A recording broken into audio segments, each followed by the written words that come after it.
Good evening, everybody.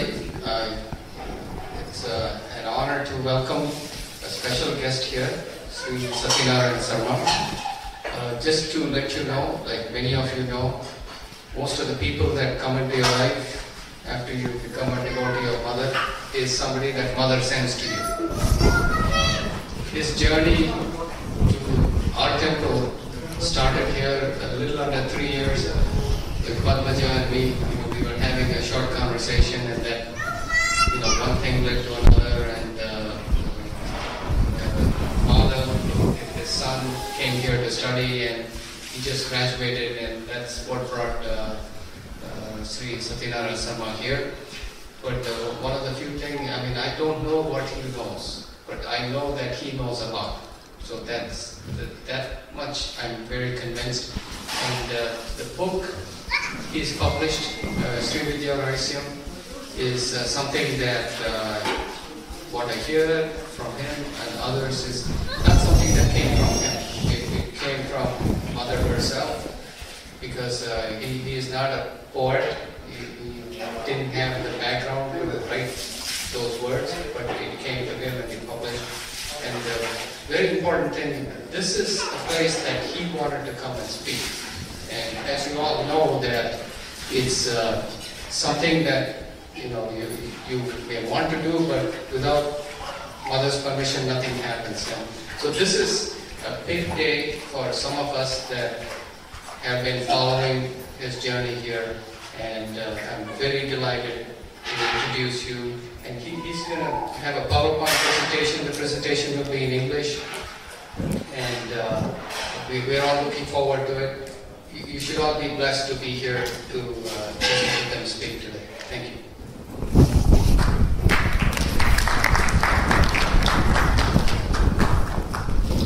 Thank you, Anand. Shri Matre Namaha.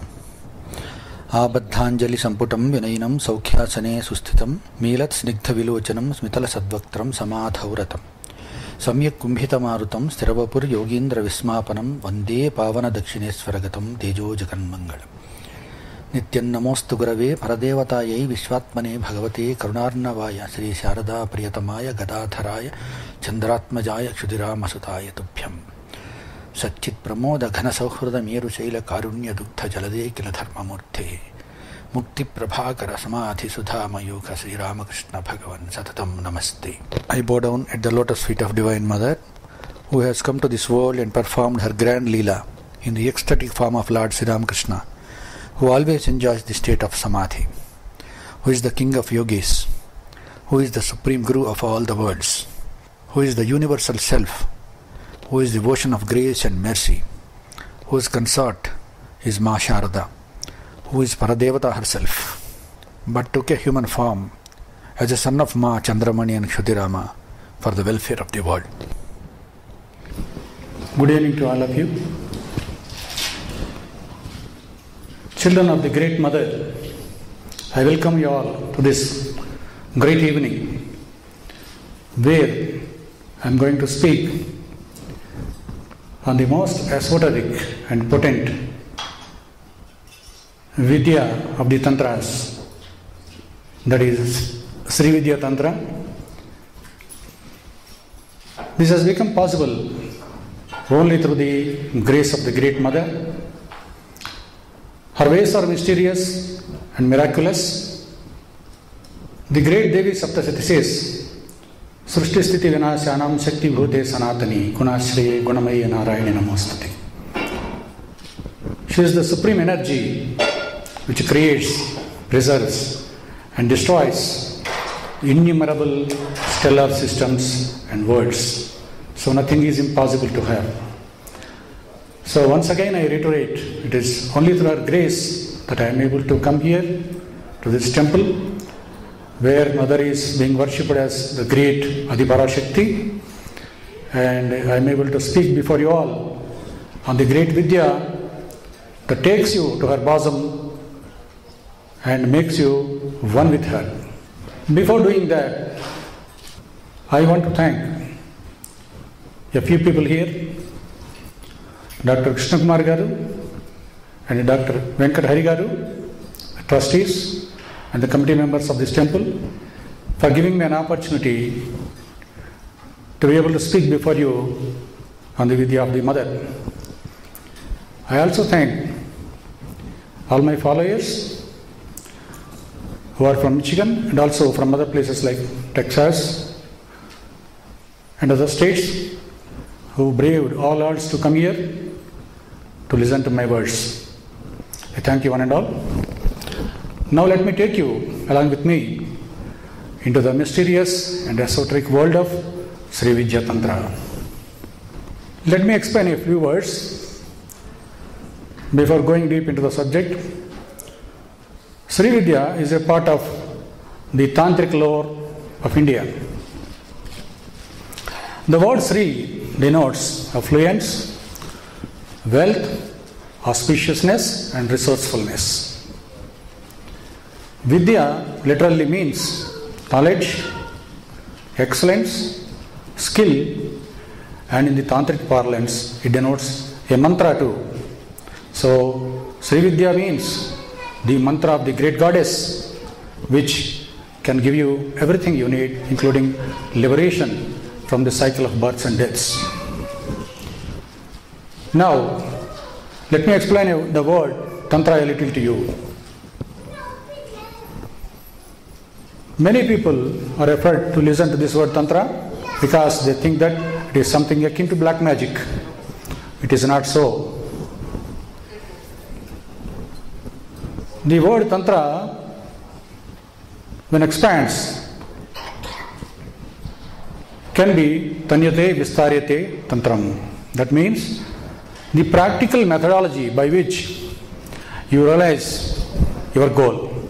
You reach the feet of the divine. You feel oneness with the Mother or the Lord. The practical methodology which it teaches you how to do is what Tantra is all about. Sri Vidya Tantra is considered to be the epitome of all the Tantras, because in this all the other Tantric essence is contained. And the yantra of the Mother is the Sri Chakra, as you all know. It is also called Chakra Raja and Navayoni Chakra because it has 9 different avaranas, and also Chakra Raja because it is considered as the king of all the yantras. The celebrated work Devi Trishati says, Mokshaika Hetuki Vidya Sri Vidyavana Samshayaha. Sri Vidya confers moksha without any doubt. So emphatically it declares that the Sri Vidya is the most potent form of upasana that can take you the feet of the Mother. There are many people from the past, both historical and mythical, who worshipped the great Mother through the Sri Vidya upasana. There are 12 such people: Manuschandra Kuberascha, Lopamudrascha Manmatha, Agastya Agni Suryascha, Indra Skanda Sivastadha, Krodha Bhattarako Devo, Dwadashada Upasakaha. These 12 people, they worshipped the great Mother. You may be surprised to see the name of Lord Shiva also in this group. Tantra considers Shiva also as a upasaka of the great Mother. In the modern world, there is the story of the Lord Sri Ramakrishna, who is the greatest worshipper of Mother, greatest child of Mother, and the greatest incarnation of Godhead. He demonstrated and proved in his life how to be a Sri Vidya upasaka, how to do any upasana in the truest sense of the term. And with this brief introduction on Sri Vidya, let me elaborate more into the subject. India is rich in spiritual lore, and we have 2 treasures in India. One is the Vedanta and the Tantra. The Vedanta is the epitome of the Vedas. We are all Vedikas. We follow the Vedic Dharma.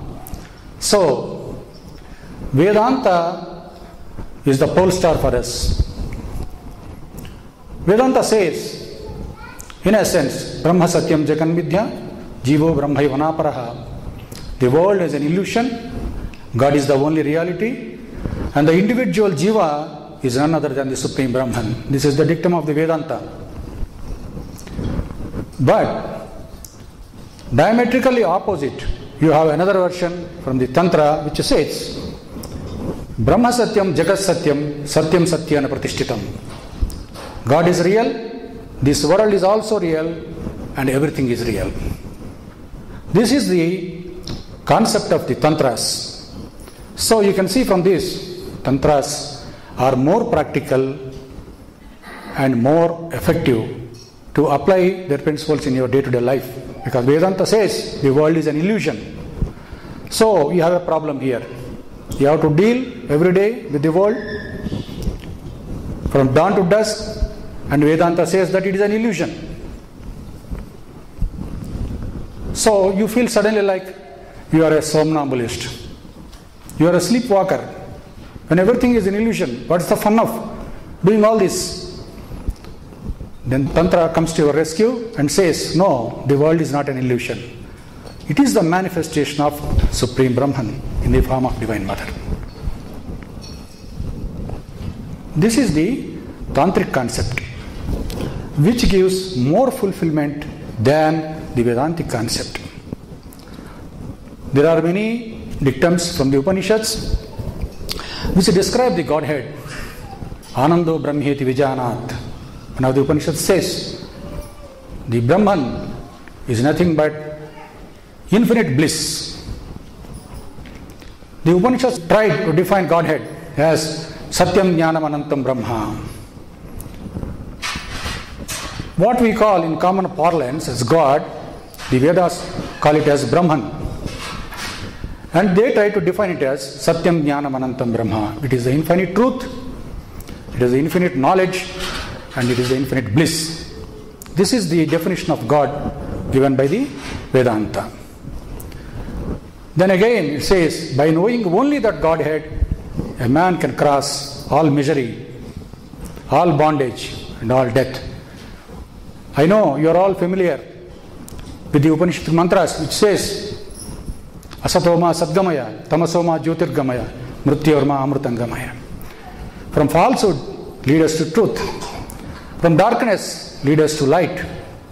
And from death, lead us to immortality. This is the prayer of the Vedas. And where is this truth? Where is this light? Where is this immortality? It says, knowing only that which is beyond all darkness, you become immortal. Vedahametam Purusham Mahantam Aditya Varnam Tamsas Parastat Tameva Jnatva Atimurtimeti Nanyah Pandhayanai Vidyate, says Svetasvetra Upanishad. That means there is something which is beyond the darkness of ignorance. Only by knowing that practically one crosses this world of darkness, this world of death, and becomes immortal. There is no other way. This is the final dictum of the Vedas. So, man is engrossed, as you know, in bondage everywhere, in darkness, desires and passions, pleasure and pain, opposites. And he is not able to find the true fulfillment, true freedom, and true happiness in his life. Why? Because he is engrossed in the materialistic world with all desires, passions, and everything, and thinks that this is the real thing. And there is nothing beyond this. As long as we are in this delusion, we will not reach the immortal bliss. The only way to reach the ultimate fulfillment in life is to cross the world of duality. The pleasure and pain, the raga and dvesha, all these opposites. Only then you will be able to feel in yourself the ultimate goal of fulfillment. So, all this looks very sound, very great. But what is the way? What is the path? How to reach it? Now the Tantras come to our rescue and say, here is the path. You walk in this path and you will reach the goal. Then what is the path? There are many tantras. To quote from the celebrated work of Adi Shankara, Saundarya Lahari, Chatushtya Tantre Sakalamapi Sandhaya Bhuvanam Sthitastatta Siddhi Prasava Paratantre Pashupati Punastvan Nirbandha Dakila Purushardhaika Ghatana Swatantram Te Tantram Chitatalamavati Tarditam. This is a verse from Saundarya Lahari which says, in the beginning, Pashupati, that is Lord Shiva, created and explained the 64 tantras, Chatushtya Tantra, which give all the desires to the human beings when practiced faithfully, but he deluded the world with the 64 tantras because they cannot confer the ultimate moksha, they can only fulfill your desires. Then the great mother intervened, Shakti, and asked him, what is the use of explaining all the 64 tantras if they are unable to give the ultimate fulfillment to man?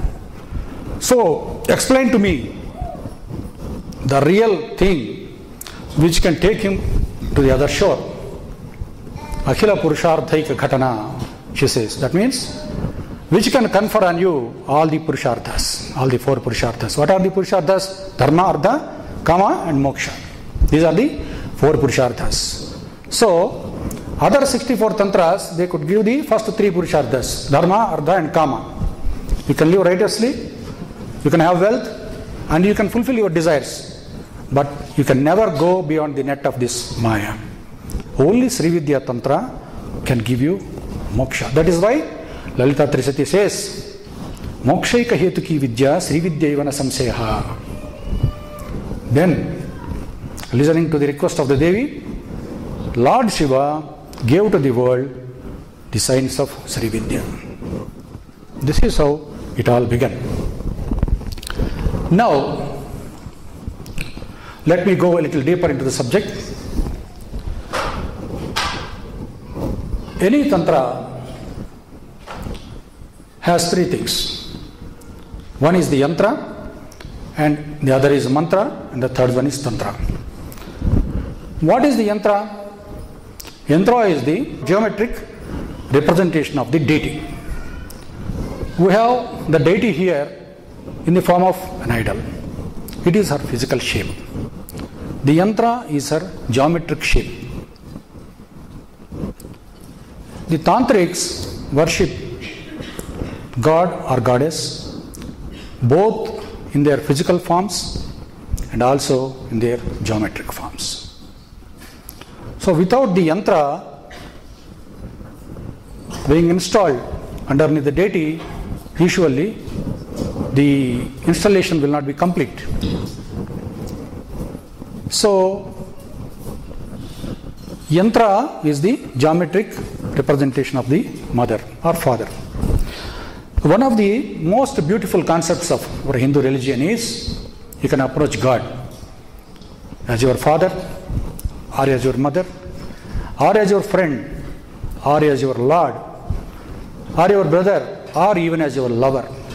It is all possible. So we have a wide variety of choices to choose from. Hinduism never forces you to something which is not your liking. It respects your choice. It respects your freedom of thought and says, in whichever form you approach God, He is ready to accept you in that form. In whichever path you approach Him, He is ready to accept you in that path. So you have a wide variety of choices in Hinduism, unlike in other religions. So you can call Him as father, or you can call her as mother. Both the same.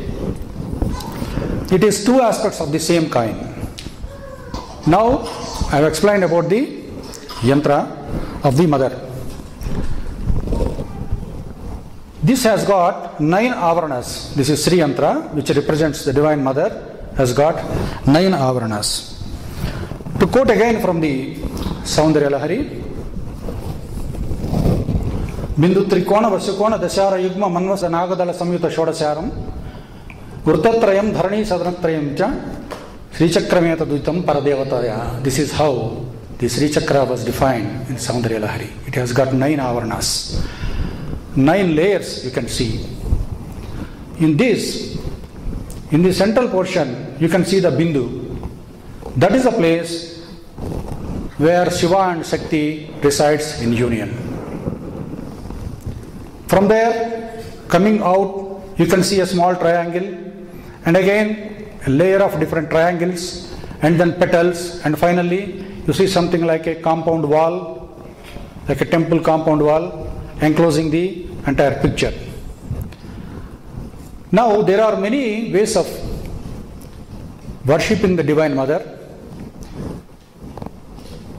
As you have seen just now, the Vedokta Vidhana using Durga Sukta, Sri Sukta and Purusha Sukta. And in the Tantric Vidhana, you can worship Mother by using Lalita Sahasranama, which most of you are doing, I believe. And also through the method of Devi Khadgamala, the Mother can be worshipped. Now, Sri Vidya Tantra is a kind of upasana. Upasana means a practical method of worship. The literal meaning of upasana is sitting near, upa-asana, sitting near the deity. How can you sit near the deity always? Physically it is not possible. So, mentally you can be connected to the deity always. That is the real method of upasana. Why I am saying this is, any upasana or worship must proceed from the outer layers to the inner layer. From the gross level to the subtlest level, it has to proceed. That is the right way of approaching. Mahanirvana Tantra, one of the celebrated works of Tantra, says, Pradhamam Pratima Puja. The first step is worshipping the idols or the vigrahas. Japa Stotra Adi Madhyama. Doing japa and stotra, reciting mantras, is the next step. Uttamam Manasi Puja. Worshipping in the mind is the third step. Soham Bhavam Paramottamam. Feeling the divine in yourself, in your soul, getting connected to the Lord at soul level, that is the highest form of worship. Lord Sri Ramakrishna, if you look at his life, he has demonstrated very clearly how to proceed from the grossest form of worship to the subtlest form of worship. When he started worshipping Mother Kali at the Dakshineswar Kali temple in Calcutta, he first started with the ritual worship. Then by and by, within a few months, he graduated from that level and he started worshipping himself with flowers. He stopped worshipping the vigraha of the Mother. He used to sit before her and he used to worship himself with the flowers. Then after some months, he even stopped that and he became motionless. He entered into samadhi, communion with the Divine Mother. He himself became Divine Mother. So there is no worship, only silence. He used to sit before the Mother for hours together in silence. So that is the highest form of worship. But people used to think him as mad. They used to think that he has become mad. He stopped worshipping the Mother. That is his job. He is not doing it. He is neglecting his duty. He has become mad.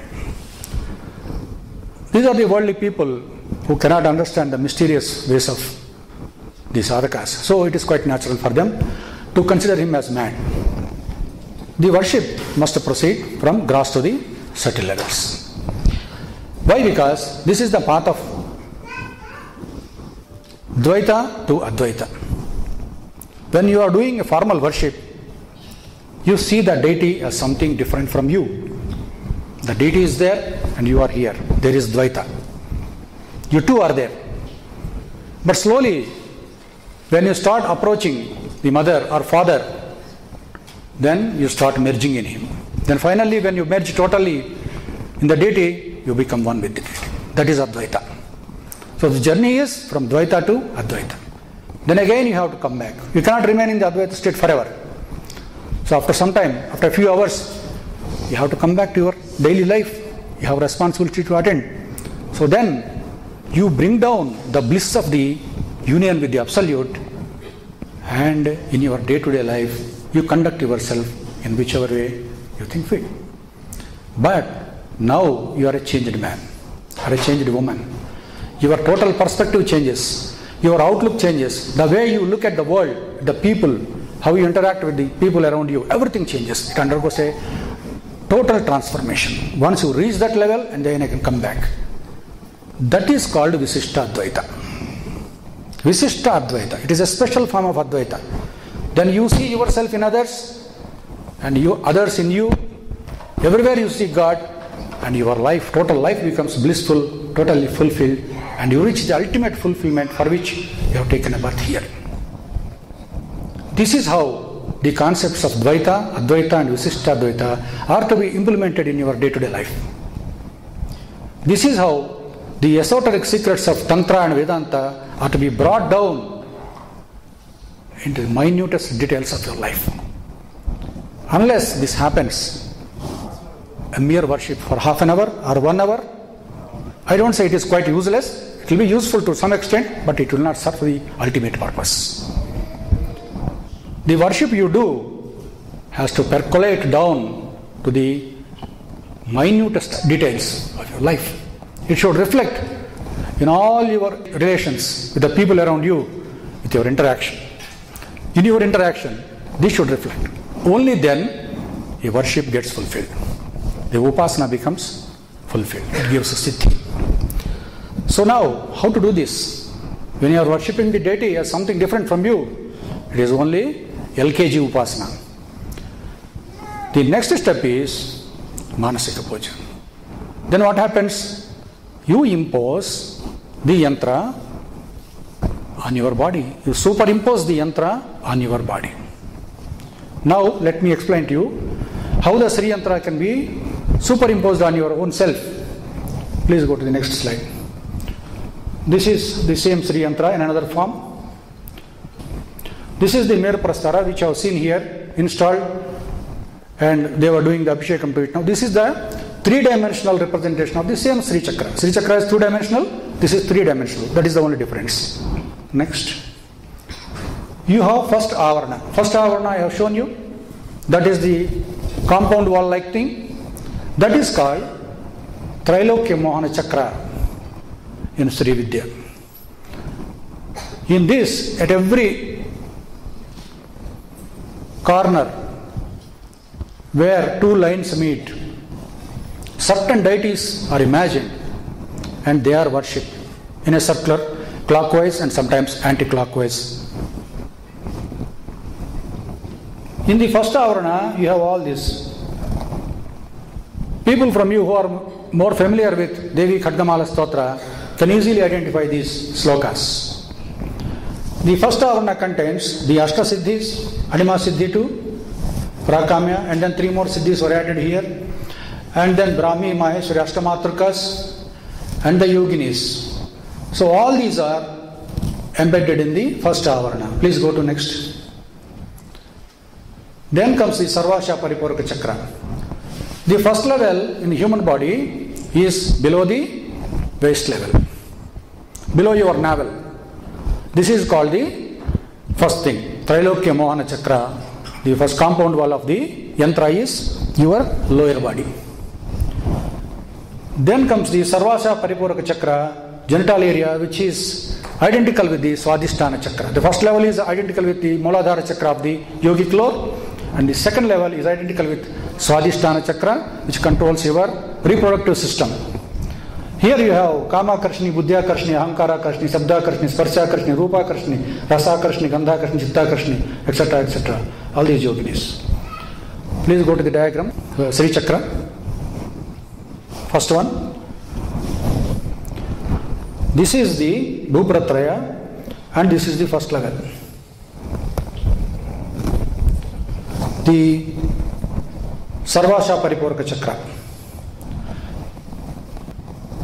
So here you have 16 petals.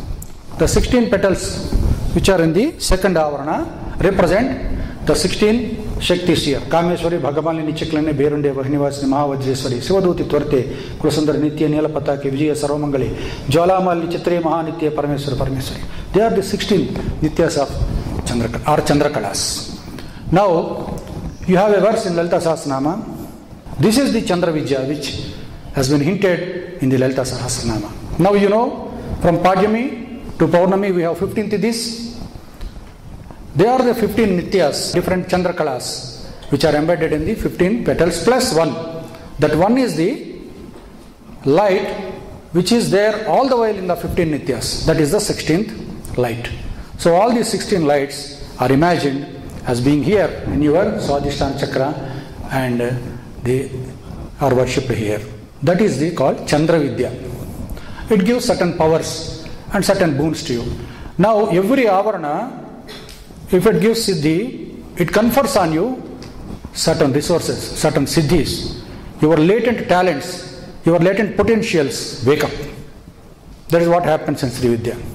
Next comes Sarva Sankshobhana Chakra, navel area. This is the Manipuraka Chakra. In Sri Chakra, it is represented as a flower of 8 petals. In this you have these Shaktis, Ananga Kusuma, Ananga Mekhala, Ananga Madanatura, Ananga Madanatura, all these yoginis are there. They are the fire yoginis. So here you have the fire element, Manipuraka Chakra, the presiding deity is fire. Jataragni is there, which digests whatever you eat. So it is believed that Agni has 8 tongues. Sacrificial fire, if you light it, it lights up with 8 tongues. So these 8 are the tongues, are the divine energies which operate at your Manipuraka Chakra, navel area, as a digestive fire. Next. This is the heart area which is called Anahata Chakra in the yogic lore. This is called Sarva Saubhagyadayaka Chakra. This is the area. This is the 16 petals. This is the 8 petals, navel, and this is the heart. You look at these triangles. They are 14 in number. That is the third avarana, your heart area. What does this number 14 denotes? It denotes the 7 upper worlds and the 7 lower worlds. From Mooladhara to Sahasrara and down the Adho chakras, from Mooladhara to the feet, there are 7 more chakras. Mooladhara included in both. So 7 plus 7, they are the 14 lokas of our scriptures. And in that level, we worship the Divine Mother in her different forms. Now, in this diagram, all the 9 avarnas are not similar. The Lalita Trisati again says, Chaturbhi Shiva Chakraescha, Shakti Chakraestu Panchavihi. There are 4 triangles which belong to Lord Shiva in this yantra. And there are 5 triangles which belong to Shakti. So, Shakti has got more power in this yantra. So, on the whole, the 9 triangles, they intersect each other and form 43 small triangles. You can see, this is one triangle, base, looking up. This is second triangle looking up. This is the third triangle looking up. And this is the fourth triangle looking up. The 4 triangles looking up represent the energies of Shiva, because Shiva is Agni Swarupa. Agni always looks upward. It fires, it lights up to the sky. So all the upward looking triangles, they represent Lord Shiva. And there are 5 downward looking triangles. See, this first one, second, third, fourth and fifth. Innermost triangle is fifth. These 5 triangles represent the energy of Mother. Why? Because Mother is always compassionate. So she looks down into the world. She is always ready to bless us.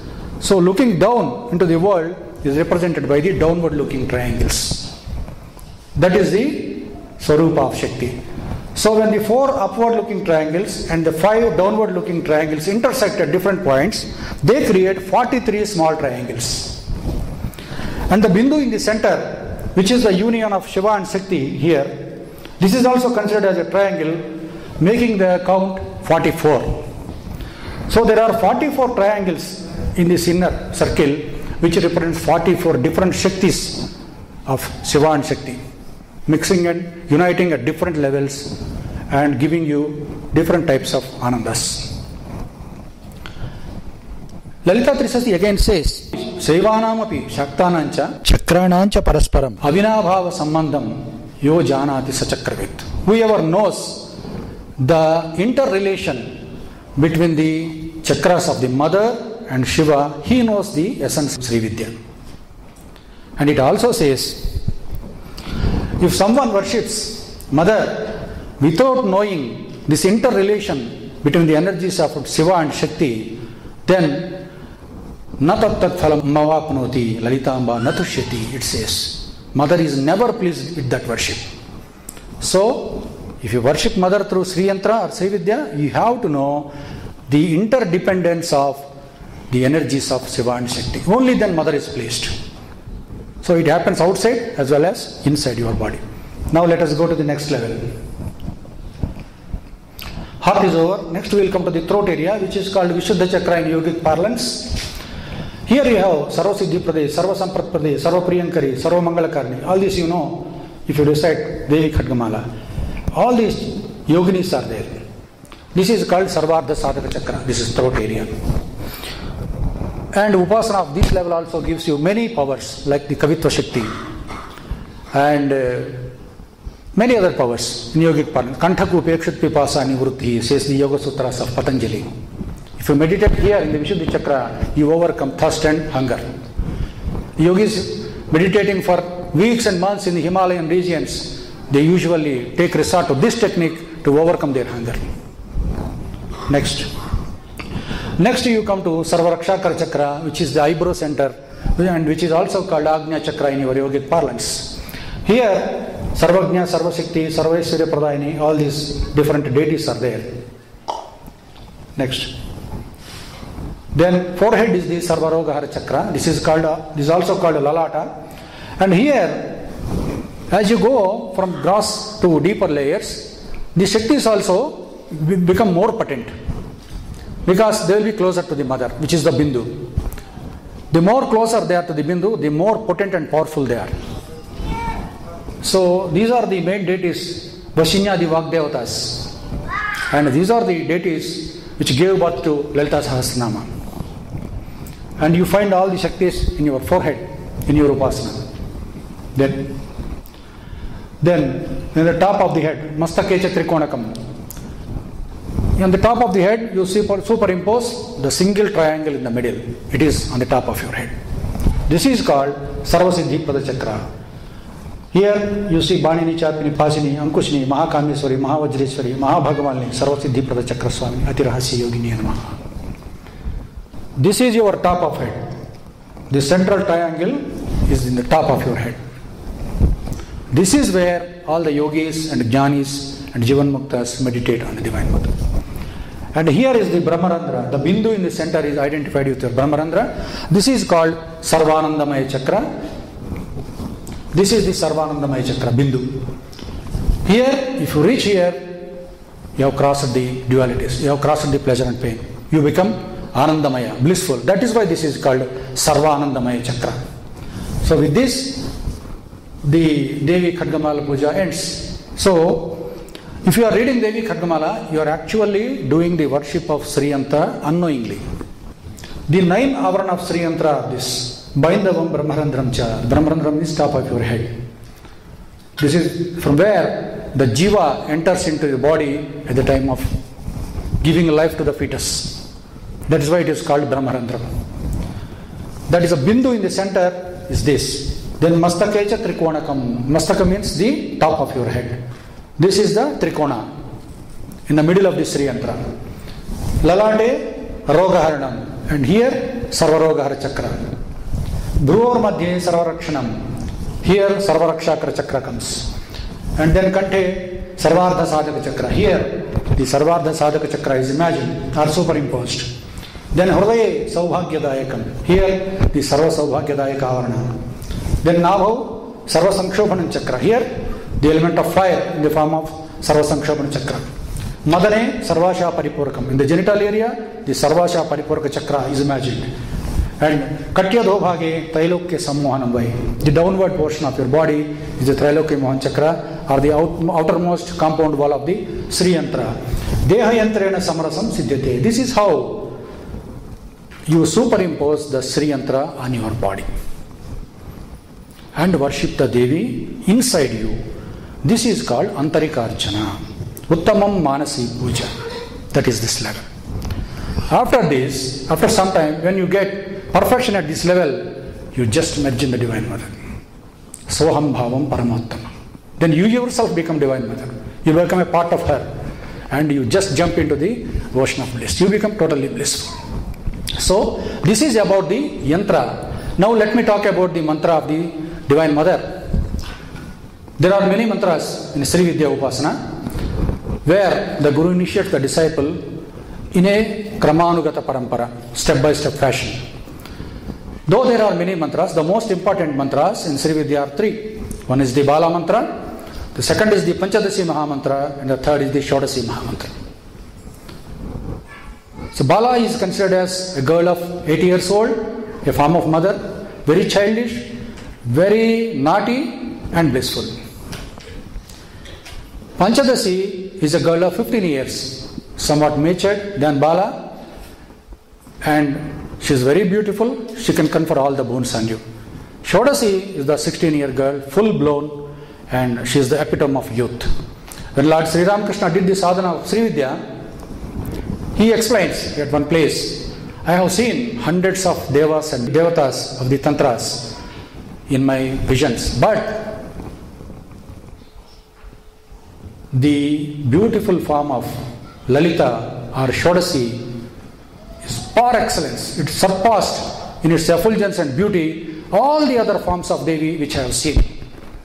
It is simply amazing and wonderful, he says. If you read Gospel of Sri Ramakrishna, at some place he mentions this experience. So, Shodasi is the ultimate Godhead in the form of Mother, representing the 16 colors of the moon, the full moon. So, if you read the Lalita Sahasranama, you have some hints in these mantras on how to do this upasana of Sri Vidya mantras. Srimad Vagbhav Kotaika Swarupa Mukha Pankaja Kanthada Katiparyanta Madhya Kota Swarupini Shakti Kotaika Dapanna Katyado Bhagadarini Mula Mantratmika Mula Kota Traya Kalipara Kulamurta Ikarasika Kulasankyata Palini. All these mantras you have. It describes the Sri Vidya mantra.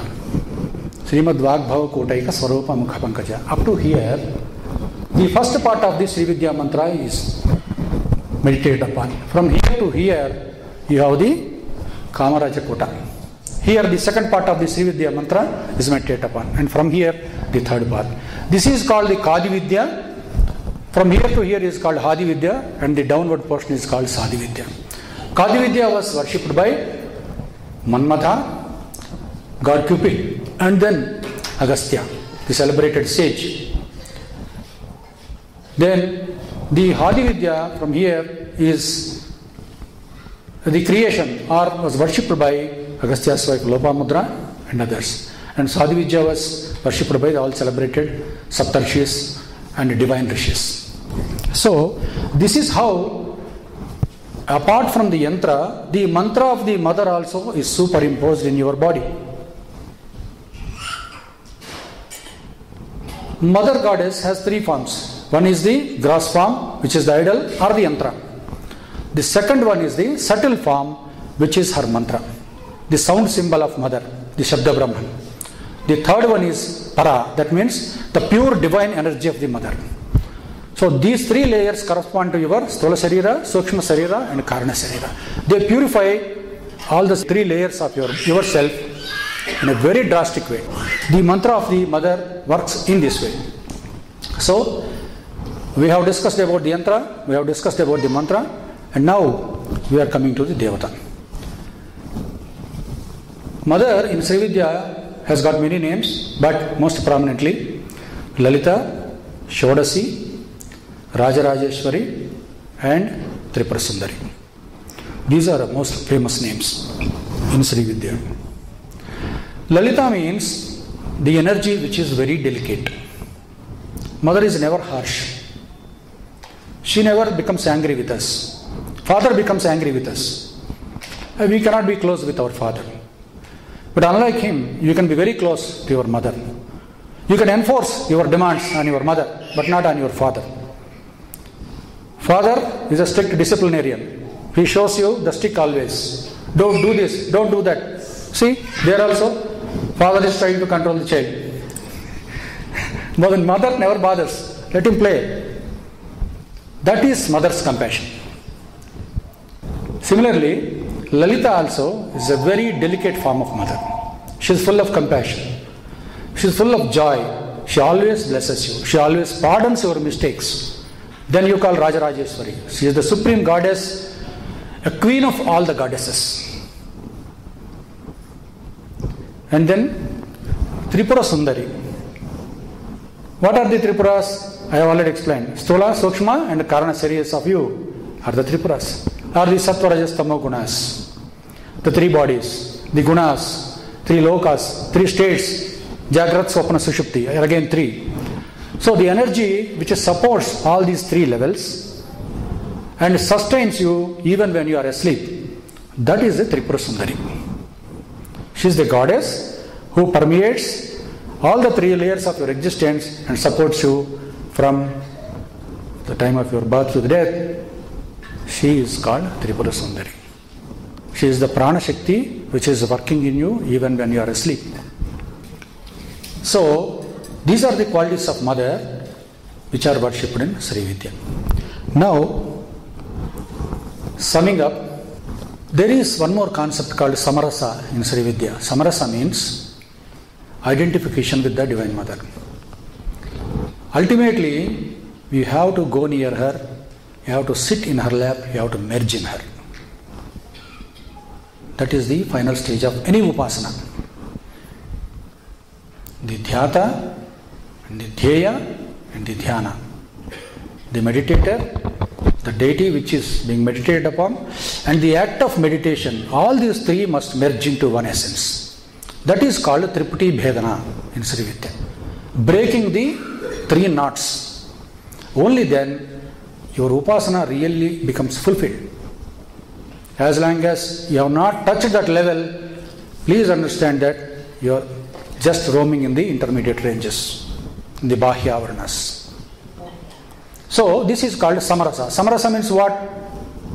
You have to superimpose the yantra on your body, you have to superimpose the mantra on your body, you have to superimpose the Devi into yourself, and finally you have to become Devi yourself. This is the essence of Sri Vidya. This is what I meant by crossing the bondage of birth and death, pleasure and pain, day and night, happiness and misery, all the dualities. When you cross them and reach this level, you reach Samadhi, you reach the ultimate bliss, and once you taste that ultimate bliss, when you come back to the normal world, you are a changed man. You are not a human being anymore, you are a divine being now. You become a God walking on earth. Your entire life becomes fulfilled. Your family becomes blessed. Whosoever comes into contact with you, they will feel the divine spark in you. They will be electrified. They will be more than happy to have come into contact with you.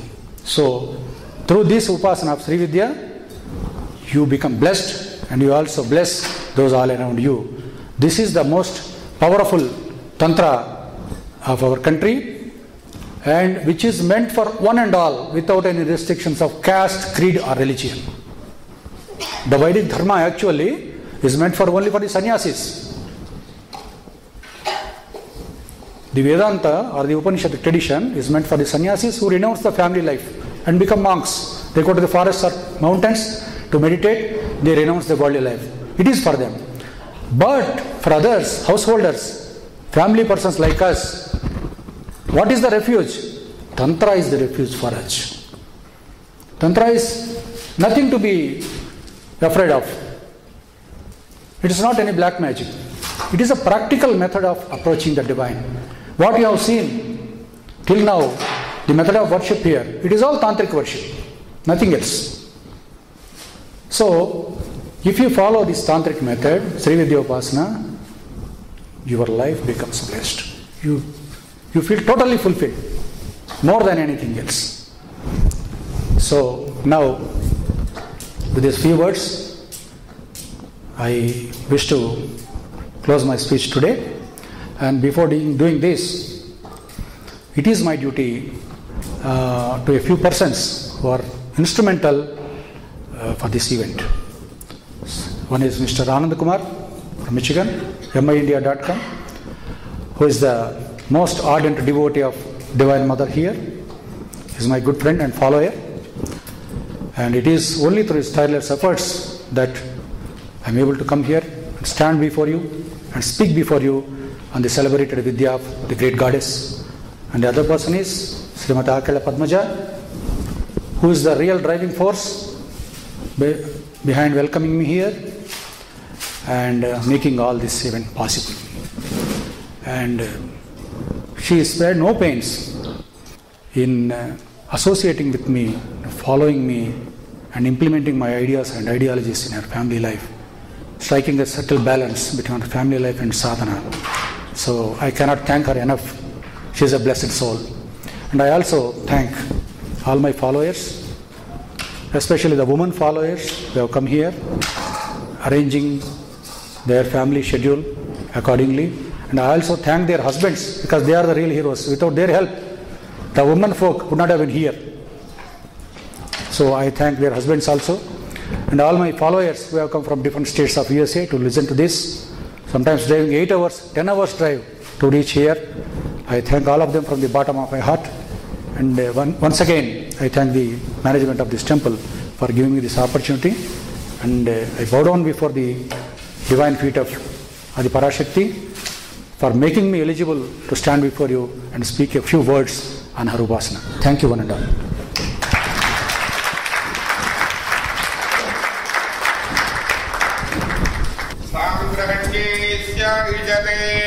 Imam Janatam Sangrananeti Vadasharatne Rajana Bhavati Vadashamasa Samvatsaraha Samvatsarameva Varunde Monji Bhavati Urjamenja Urjameva Varunde Chitra Nakshatram Bhavati Chitram Vaje Tatkarma Yadashvamedha Samriddhyai Parashakti Nirantara Kaikarya Abhivrudhi Rastu. Now if you have any questions, I am ready to answer them. Question here. How is Kundalini awakening related to this, what you explained? Yes, because the time is very short. I could not explain the subject fully well. It takes not less than 3 to 4 hours to explain everything on Sri Vidya. The essence of Sri Vidya is Kundalini Jagarana and Shatchakra Bhedana, and taking the mother goddess in the form of Kundalini from the base of your spine to the top of the spine where the Sahasra Dala Padma resides. This process has been hinted at by Adi Shankara in his celebrated Saundarya Lahari. Mahim Mooladhare Kamip Manipure Utavaham Sthitam Swadhisthane Prudimaruta Makas Mupari Manovi Bhrumadhye Sakalamupi Bhitva Kulapadam Sahasrare Padme Saharahasi Patya Viharase. This is a verse from Saundarya Lahari where Adi Shankara says that the true Sri Vidya is nothing but Kundalini Sadhana in its essence. There are 4 acharas in Sri Vidya. One is the Samayachara, second is the Dakshinachara, and the Vamachara and the Kaulachara. The 4 methods are there. In this, the purest form of Sri Vidya worship is Samayachara, which is nothing but total internal meditation and Kundalini awakening, and piercing all the 6 chakras and reaching the top of your head, where the Sahasradala Padma, Lord Shiva resides. The ultimate goal of Kundalini sadhana is taking the mother goddess as Kundalini from the bottom to the top and unite her with Lord Shiva, who is waiting for her at the Sahasradala Padma. Then you enter into Samadhi, then you feel the ultimate bliss in your body. By doing this Upasana, the mantra sadhana and the visualization, and there is a mystic process which has to be initiated upon by a competent guru to a competent Sishya. So I have explained only the theory part. The practical part I have not explained because it should not be explained. It should be kept secret always. It is a process of initiation. So if you go through this process of mantra japa, visualization, coupled with breathing and meditation, dharana at certain points in your body, your Kundalini wakes up. She awakens. And then she rises up, taking you into different altered states of consciousness. You cross your Jagrata Avastha, you cross your Swapna Avastha, and then you cross your deep sleep state, and you go to Turiya, the 4th state, which is beyond all the 3 levels. That is called Samadhi. So that is the process.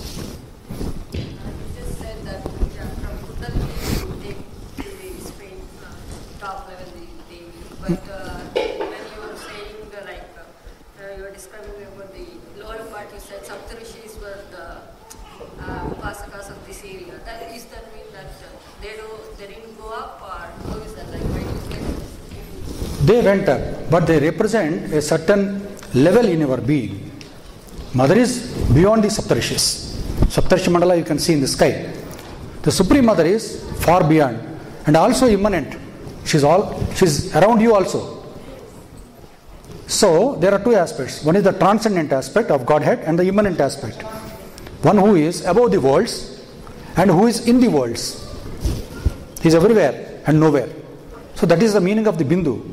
Bindu has no diameter in it, no radius. It is there, it is also not there. At the same time, mysterious state. It does not mean that Saptarishis did not do this sadhana. They did this sadhana, but in your body, they represent a certain layer which you have to cross on your onward journey to the feet of the Mother. When you come back to your ordinary life, when the Kundalini descends again to the lower chakras, usually the 3 lower chakras are awake in your day-to-day life. We eat, we earn money, we enjoy the world, we beget children. This is the work of the 3 lower chakras. So for ordinary people, Kundalini is partially awake in the 3 lower chakras. For the yogis, it goes beyond this level. When it reaches heart level, then you feel the real thing. Up to this level, any normal being will be partially awakened. So when it comes down, you become a rishi in your day-to-day life. That's what I hinted at. Once you come down as a transformed being. You come down as a blessed being, and your whole life undergoes a total transformation. It becomes a rishi life. That's the meaning of it. I don't want to take some of your time, but when you use the word, you come back, that means you are already in a state of consciousness. Control is a thought exercise, so I'm just confused. From normal consciousness, we rise to the superconscious. And then when you come down to the normal consciousness again, you bring the memory of that bliss with you. You again become conscious. But you are not the same person as you were before. It is all about altered states of consciousness. When you go into trances actually. When you do this sadhana, when the Kundalini awakens, you go into trance. And there are 6 different levels of trances. Each chakra gives you a different kind of trance.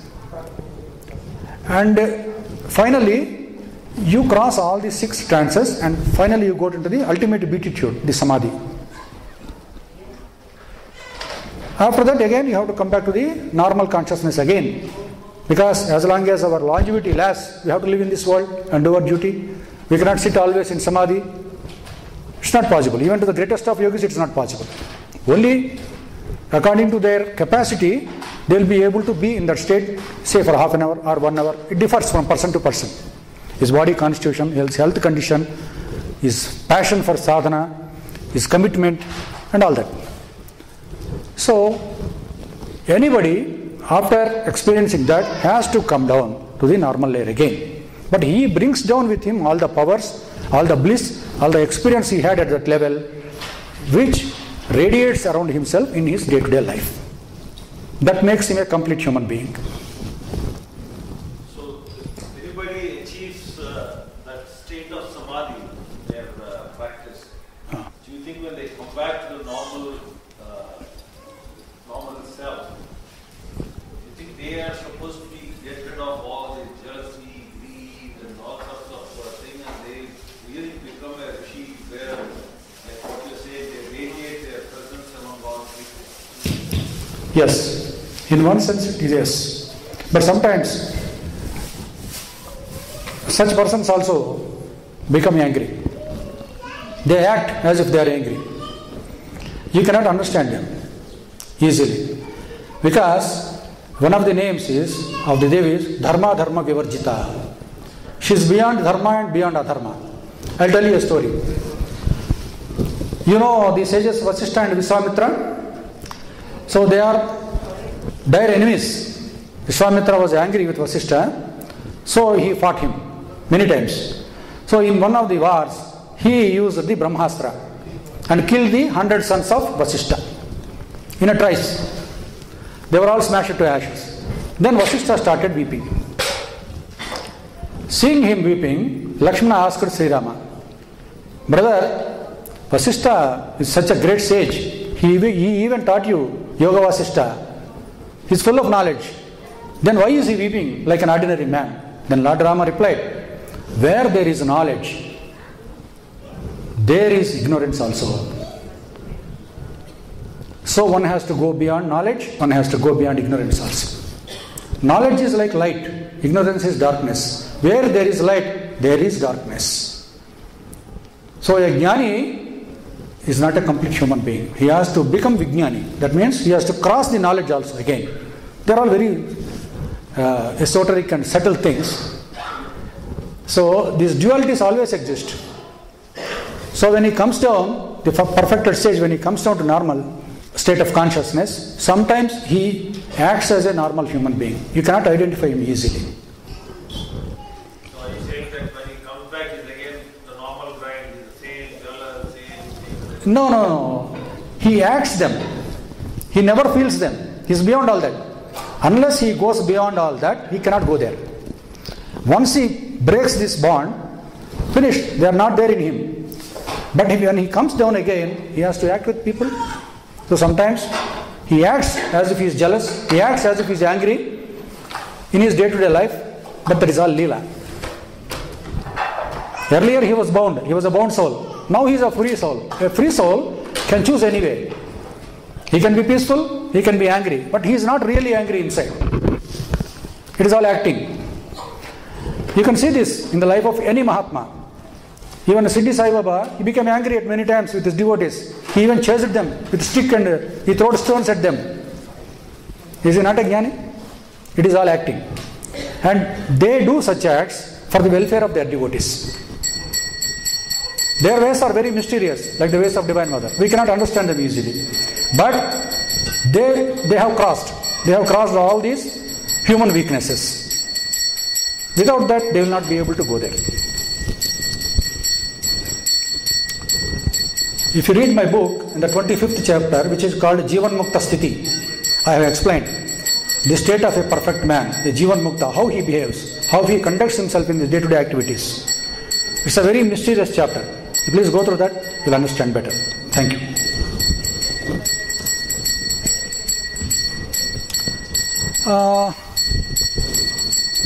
I have a few copies with them now.